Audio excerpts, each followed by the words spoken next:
Yo, what is up, mofos? Anarchy here, and I decided to start a how-to video series on becoming a more successful core, emphasis on core, Call of Duty player. So in this series, I'm going to be focusing on various things, obviously, but to me, the most important thing is awareness. So that is going to be a several part video. And I'm going to start out with this video just giving the summary of all the aspects of it, and then I'm going to have several videos after that detailing each particular part of awareness and how it affects your gameplay and why it is so damn important. Anyway, thank you for taking the time to check out my channel, and I hope you guys enjoy this video, and I hope you learned something useful.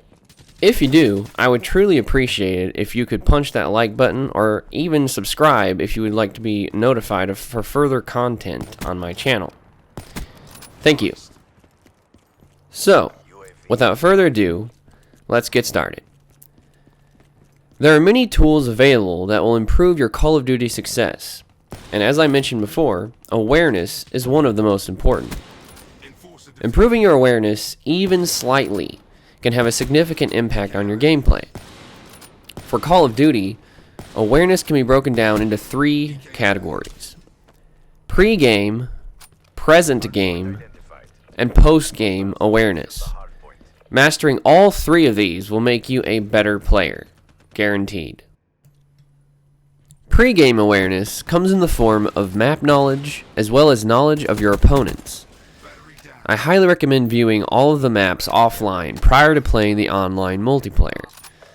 Start a custom match and get a feel for the flow of the map. Make mental notes about any unique features, where opponents will most likely be, and how the spawning works. Once you are confident in your knowledge of the map, it is time to play online.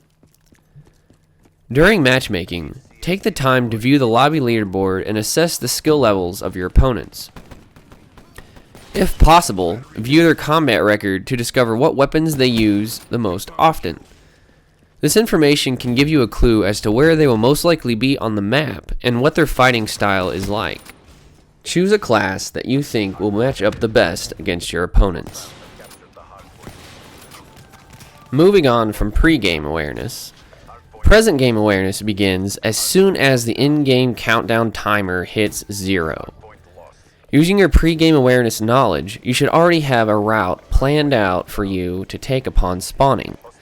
Some games can be won or lost solely from gaining a positional advantage after the first spawn. Luckily, this is often not the case. While running your route, be sure to observe your teammates' routes as well. Learn from them. You should never mindlessly wander about the map. That is a surefire way to get yourself killed and frustrated. Stay on task and have a goal. I cannot stress enough how important the radar and the kill feed is to an aware Call of Duty player. Constantly watch the radar, especially when a friendly UAV is up. Even if a friendly UAV isn't up, the radar provides a countless amount of information that can gain you a huge advantage over your opponents, especially if they are not using the same knowledge. Be sure to keep track of where your teammates are on the radar. Chances are that if you are not near any teammates, then you are close to the enemy. Stay vigilant when in enemy territory. If you hear the ping of the radar, then an enemy is very close. The kill feed can be just as important as the radar. Knowing what guns your opponents are using can help you to determine whether to push an enemy or sit back and let them come to you. Combining both the radar and kill feed knowledge will not only tell you what gun killed your teammate, but also where it happened on the map. Make adjustments as to how you should approach the enemy with this information. Now, it should go without saying that you actually need to know what the guns look like on the kill feed to be able to use this knowledge effectively. It is best to start by learning to identify each class of weapon: shotgun, SMG, LMG, sniper, AR, etc. It will take time to learn each weapon, so do not expect overnight results. But before you know it, you will not only be able to identify what class of weapon is being fired, but also what particular weapon is being fired. In-game sights and sounds provide a large amount of information as well. It is possible to identify what weapons are being fired simply by the sound it makes. Its proximity to you can also be estimated by how loud it is. Enemy footsteps, reloads, and voices can give vital intel on where they are located on the map. It should be clear that I am a fan of quality headsets to help amplify sound, but it is not a necessity in order for you to be successful. A standard headset will do just fine. Your sense of sight is what links all of the previous tools together. An enemy's location can be approximated simply by watching the arc of a thrown lethal or tactical. In order to see this, you have to be constantly scanning the battlefield, radar, and kill feed. Develop a system that works for you. It is a lot like checking your mirrors while driving. Eventually, your peripheral vision will take over and you will spend most of the time looking at the kill feed and radar. The last present game awareness tool that I'm going to discuss is learning to choose your battles wisely. Just because you use the previous awareness tools effectively to locate an enemy does not necessarily mean that you are automatically guaranteed a kill. You have to learn when and where you have the greatest chances for success.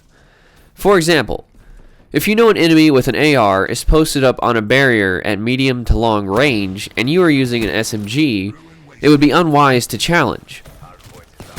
Instead, find an alternative route to bring the battle to a medium to close range, where you have dominance. If a good route is not available, move on to another target. There is no shame in simply retreating from an unsuccessful situation. Keep the odds in your favor whenever possible, and you'll be shocked how much better your stats will become. And to wrap it all up, we have post-game awareness. It involves the evaluation of your pre- and present game successes and failures. First, recall some successful events that occurred during the last match. Ask yourself a couple of questions. What did I do that made it successful? Can I repeat these results? Second, recall some unsuccessful events. Ask yourself what you did that made it unsuccessful. Can you avoid these events in the future? Not all failures can be avoided, and not all successes can be repeated. Keep that in mind. The third part to post-game awareness is recalling what your teammates and or opponents did in the game that made them successful or unsuccessful.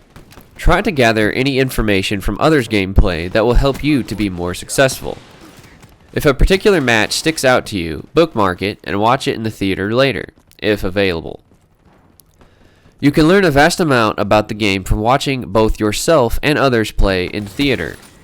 Analyze routes taken and the outcomes of said routes.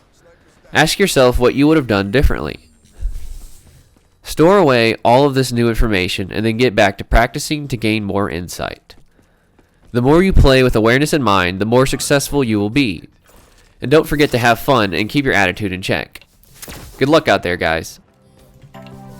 If you guys enjoyed this video, please punch that like button. If you didn't, hit that dislike button instead. I appreciate all feedback, good or bad. Constructive praise and criticisms are highly valued on this channel. If you have any suggestions for me, please leave a comment below. I will get back to you as soon as possible. Thank you for all the support and feedback. This is Anarchy, and I am signing off.